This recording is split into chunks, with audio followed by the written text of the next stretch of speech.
Hello. You're fierce welcome. Michael Harding podcast. And I've something special today. I'm going to read a little bit out of my new book. The new book arrived on my desk in PDF form. Final proof. All done. It's called All the Things Left Unsaid. And it's dedicated to, for all the old friends whose lives enriched me so wonderfully, and for all their loved ones who endure the loss. Their names remain in the heart. And it's a book about various people that have mattered to me over the years, as friends, as people I loved.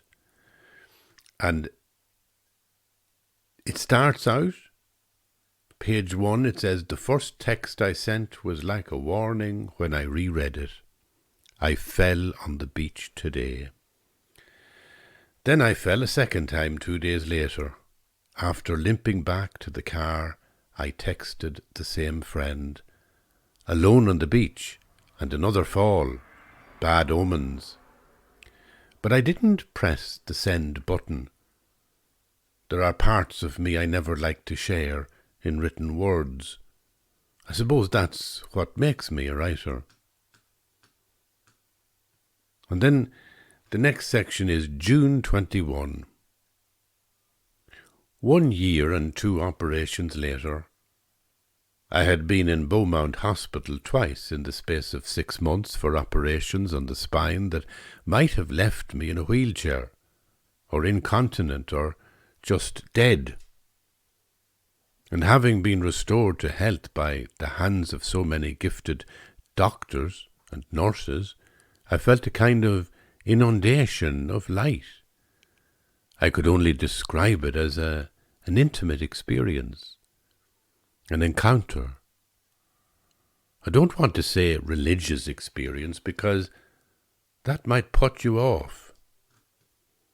It was a transformation not of my own making. I can't adequately relate how terrified I was in hospital.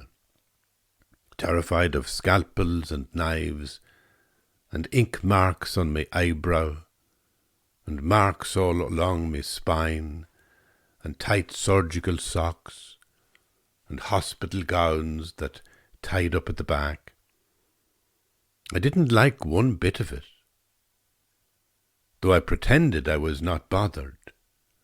I hid under the blankets. I sheltered beneath the soft voices in my earphones. I counted every day like a decade until I was free. One day a friend phoned. I saw his name on the screen and decided not to answer. Then he called again. This time I picked up. "How are you?" "I'm fine," says I. "How are you?" He went on to talk about the immediate reason for his call. Someone we both knew when we were students had died. I expressed sadness and then went on to talk about the old days, politics, various television programs, and an amount of books that either one or both of us had recently read. We were almost at the end of the chat when he turned again to me and said, "But how are you?" I said, "Actually, I'm great, but I couldn't talk just now and that I might call him back in a week or 2. He hung up, and I wondered what had just happened. He was a friend. I was in hospital, yet I never told him. I was feeling dejected, anxious, and perhaps slightly depressed. I never told him anything. "You play your cards very close to your chest," someone once said to me years ago, when she couldn't construe what I was thinking. I had not written to my old friend for years, never texted or phoned. He did all the work, and I suppose it was when I got sick that I noticed it most. I lived with my worries bottled up inside me. He phoned regularly, pouring out his woes, and leaving nothing bottled up. And then he would go on to inquire how I was doing, and I'd put up a guard, a shield, a ring of steel, and the conversation became a game to prevent him extracting anything from me. When you get ill and then recover, a sense of elation overwhelms the body. That's why I went to the coast. Gratitude can be so intense that you need to be alone with it. You need to nurture it, bring it to the surface and offer it to the gods, to Jesus maybe, or Buddha, or whomsoever your mentor deity is. Gratitude is a sensation so beautiful that you almost feel glad that you got sick in the first place. Not that I was out of the woods. 1 year and 2 operations later, I went to the coast. It was the end of April and I was still very fragile. But I stood at the edge of the ocean. It was blue. I lay on the sand and I stretched myself to look up. It felt like blue eyes in the blue universe were watching me. Illness had been like an ocean, and my body a small boat tossed here and there. Recovery was like finding land safely. Now I was overwhelmed with gratitude, as if the same ocean of suffering had contained a hidden motherly presence. After all, I had survived. I wanted to give thanks, and the ocean seemed the place that was calling out to me, now tender in its splendour and gentleness. The wind was my ears as if someone spoke. I can take care of your wound, the wind seemed to say. I can take care of your heart. I can take care of every detail. You must only think of me.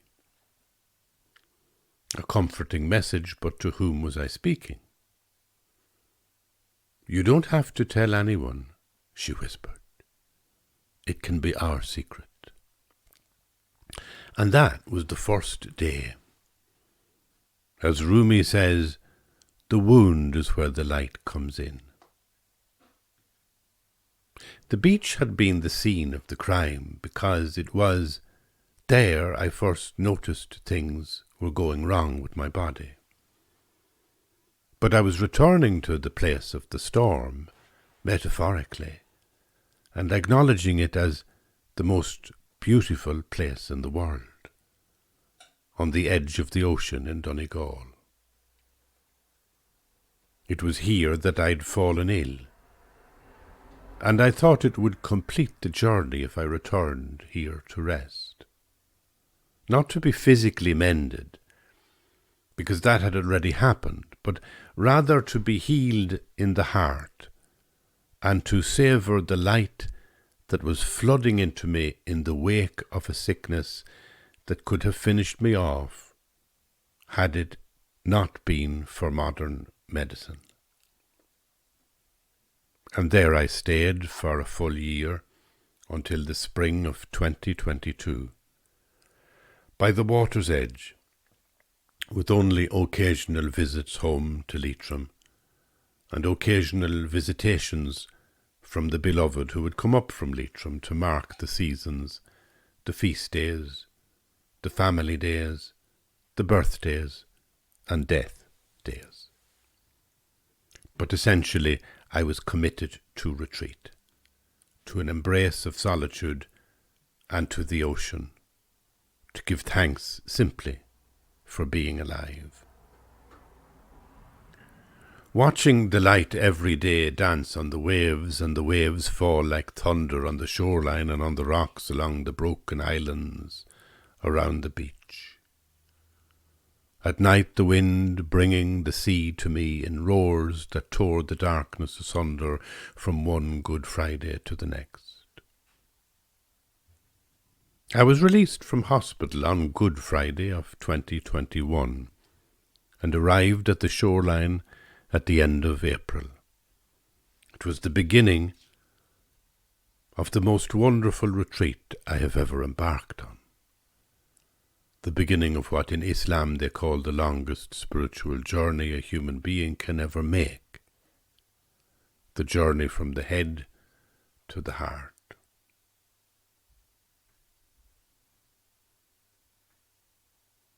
I look back now at the old me, the person I was before August 2022, before the operations, before I wrote the letters. For many years the only ash on my face in Lent came from the stove in the studio shed where I lingered for years and through the lockdowns, like a miner trapped underground, daydreaming about the lovely world that existed outside. I wrote about it, and I felt my way into the world with words and sentences and books. But I lived alone because I lived without God, and I endured modernity with great melancholy because I lived only with the memory of God. Over the years I had privatized my religious practice, and eventually my only refuge was my father's bookcase in the corner of the studio, its shelves decked with bells and candles and holy icons. It was a tiny museum of deities, Buddhist and Christian icons, and various artifacts and religious objects gathered over the years. I touched each object with nostalgia.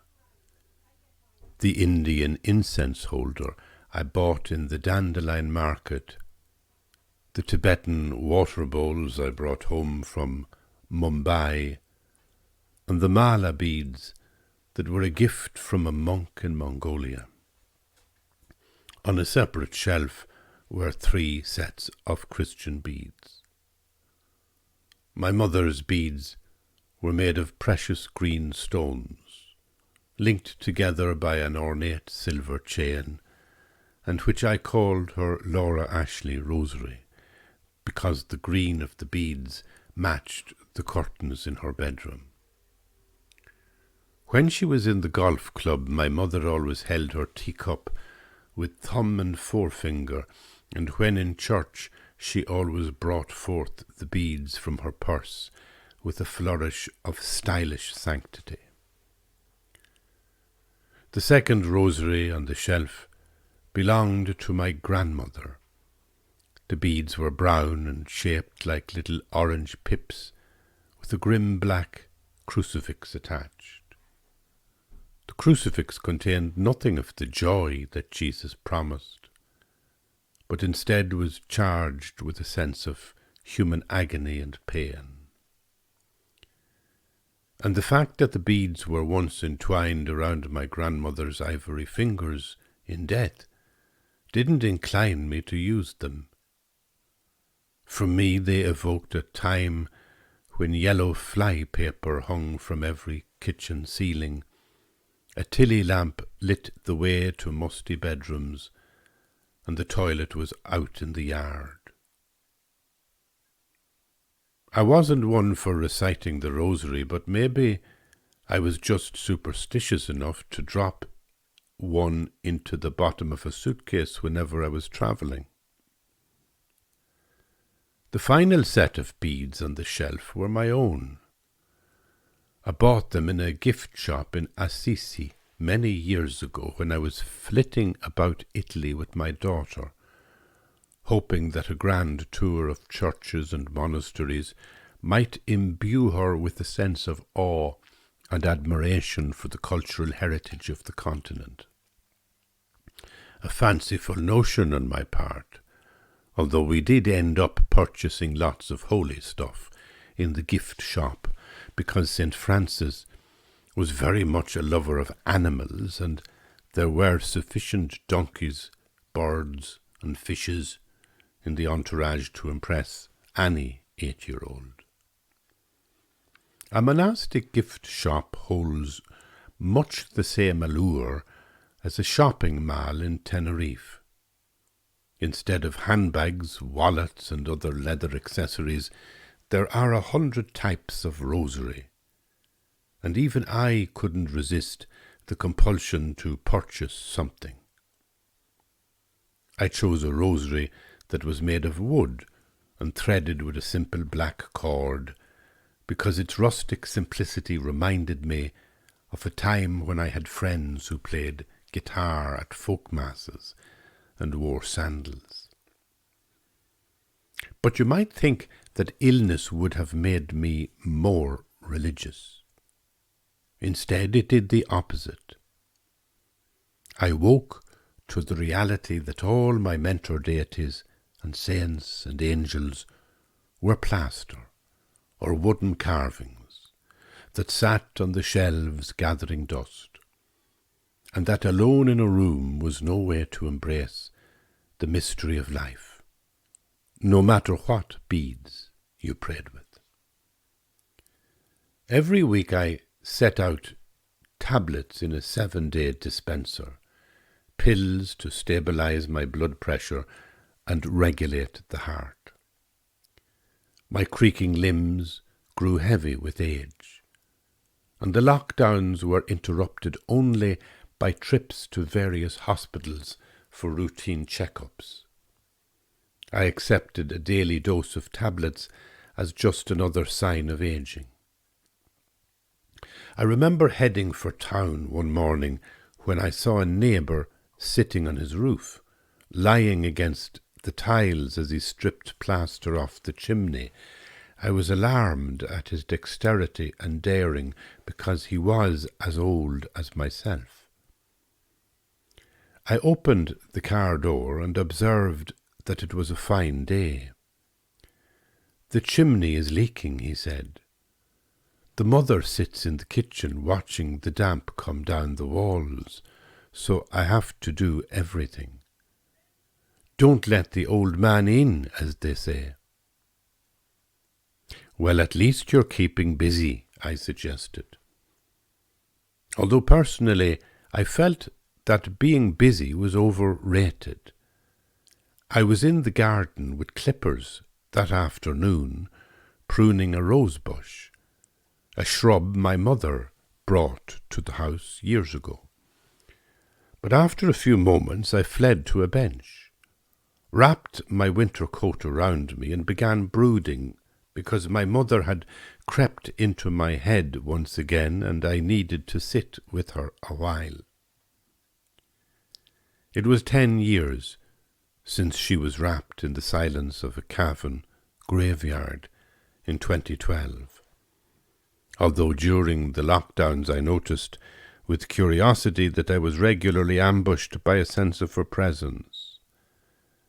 I no longer saw her in a coffin or buried in the cold, wet clay, and when I went there to stand at the tombstone occasionally, I could no longer connect her presence with the heavy marble monument or the faded plastic flowers in their little glass dome that rested on the white pebble stones of the grave. Instead, I felt her presence in the trees when the wind blew, and in the kitchen when the aroma of apple tart wafted in the air, or indeed on the bench in Bundoran, the beach in Bundoran, where she, like me, once was ambushed by the joy of youth. Mother was everywhere as a comforting background noise or presence.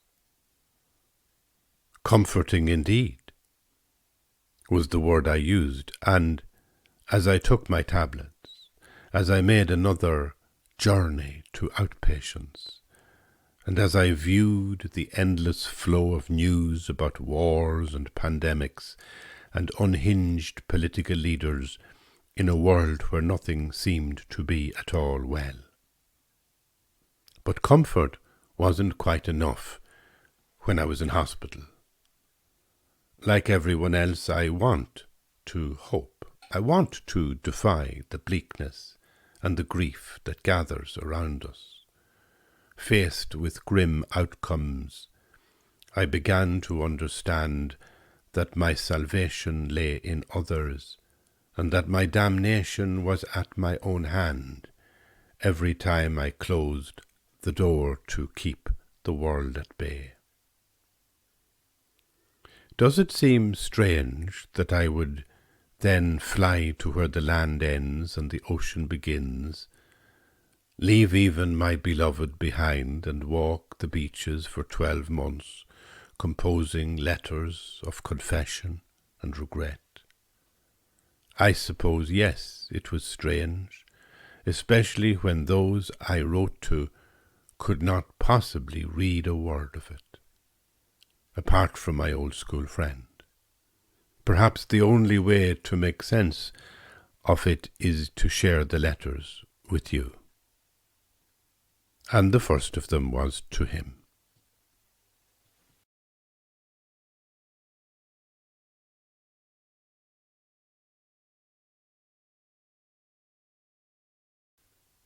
And so there follows a letter to an old school friend. Thanks for the text. To be honest, I'm completely fucked. And thanks for the phone calls. You're a great communicator. You're kind of unrelenting sometimes, the way you keep in touch. But it's only now that I appreciate it. I always feel bad when I get a message from you and don't respond. Or sometimes I respond and tell you nothing. I know sometimes I've been on the phone with you for an hour, listening to your woes, and told you nothing, which people might think is kindly, but it's also sly. It's a way of hiding. Whereas you have been so loyal over the years, constantly keeping in touch through emails and phone calls, and texting me every chapter of your life story and all your sorrows and joys. You wanted to know where I have been.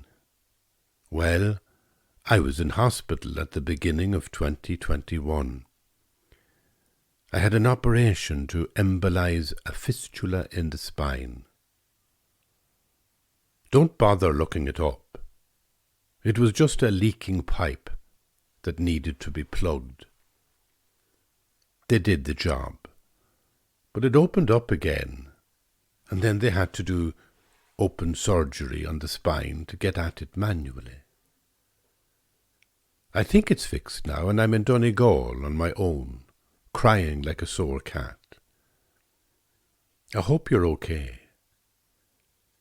I heard your friend died. But at our age, we're only biding our time until the next catastrophe.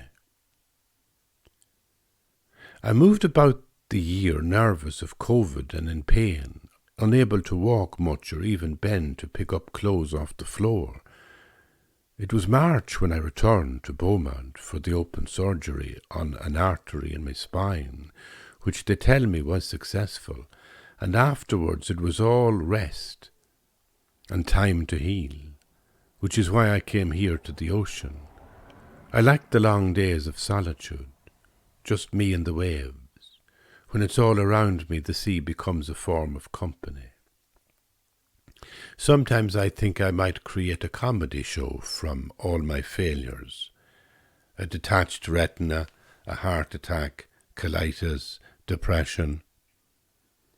But the last little mischief, this arteriovenal fistula, sending the blood in the wrong direction around my body, It nearly finished me off. If it weren't for the team in Beaumont, I'd be dead, or sitting in a wheelchair waiting for my legs to go numb and my guts to die even when I'm alive. So you can guess that I'm actually feeling good, grateful. And I suppose illness is a rite of passage.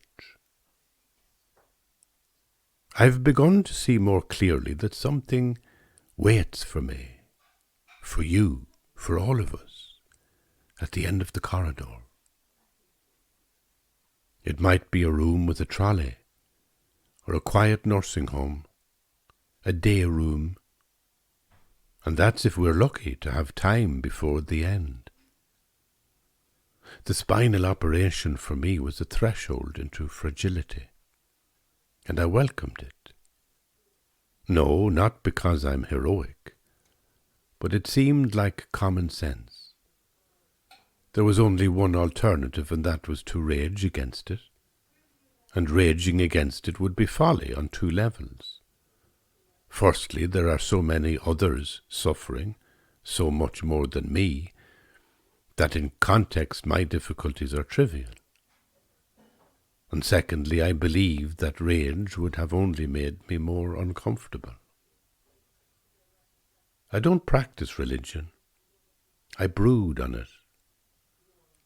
I'm not on any moral high ground philosophically, but from time to time I do recognize that religion can be useful in the way that psychotherapy is useful.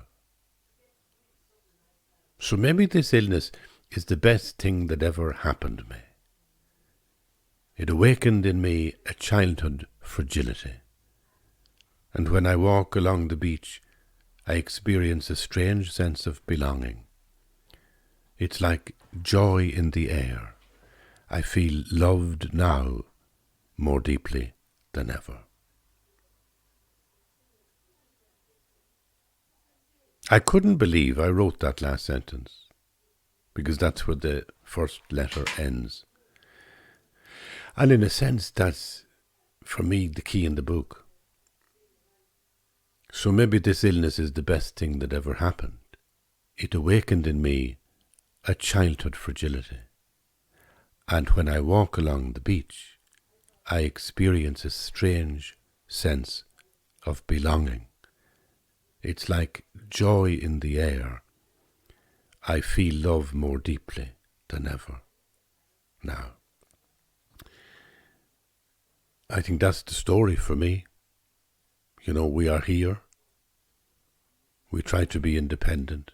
We try to be invulnerable. We put a ring of steel around us. But eventually it doesn't work. Illness and age wear us down, and we become fragile. In the fragility, we discover others in a new way, a way that we haven't felt since childhood, a sense of dependency, a sense of belonging, a sense of being loved, and we experience joy in the air, even in our darkest illness. So, I'm all excited with a new book. It always is a really wonderful time to have a new book coming out. Scary time because you don't know how people will react to it. I hope you enjoy it. And I'm splitting the podcast this weekend into two because I wanted to do this as a separate block of reading the book. All the things left unsaid. And I'll be back in the next podcast to talk and reflect a little bit more about writing. Thank you for being here. Bye-bye.